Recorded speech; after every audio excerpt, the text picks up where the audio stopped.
ஒரு பாலடைஞ்ச அரண்மனைக்கு ஒரு ஃபேமிலி போறாங்க. அன்னைக்கு நைட் அந்த ஃபேமிலி தூங்கிட்டு இருக்கும் போது அந்த பக்கத்து கிரவுண்ட்ல ஒரு சிவப்பு கலர் புடவை பறந்து வந்து அவங்க வீட்டு மேல விழுவுது. ஆனா அது தெரியாம வீட்டுல இருக்க எல்லாரும் தூங்கிட்டு இருக்காங்க. இப்படி தூங்கிட்டு இருக்க நேரத்துல அடுத்த நாள் காலையில அவங்க குடும்பத்துல இருந்து முரளின்ற பையனுக்கு பொண்ணு பார்க்க எல்லாரும் போயிட்டு இருக்காங்க கார்ல.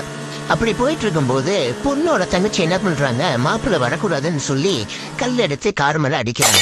உடனே கார்ல இருந்து இறங்கின முரளி அந்த கல்லை எடுத்து கர்ச்சீஃப்ல வைக்கிறாரு. அவங்க வீட்டுல இருக்கீங்களா, இன்னைக்கு ஏதோ நேரம் சரியில்லை, நம்ம இன்னொரு நாளைக்கு பார்க்கலாம் அப்படின்னு கூட்டிட்டு போயிடுறாங்க. அப்படி போயிட்டு இருக்க வழியில ரோட்ல ஒரு வயசான அம்மா தன்னோட குழந்தைய வச்சுட்டு ரோட்ல நிக்கிறத பார்த்தா முரளி காலை விட்டு இறங்கி அந்த அம்மாட்ட போய் அந்த கீழே இருக்க பண்ணை எடுத்து கொடுத்து, காயப்பட்ட சிங்கத்தோட மூச்சு கர்ஜனையோட பயங்கரமா இருக்கும் அப்படின்னு சொல்லி அந்த பண்ணை கொடுத்துட்டு திரும்ப வந்தாரு.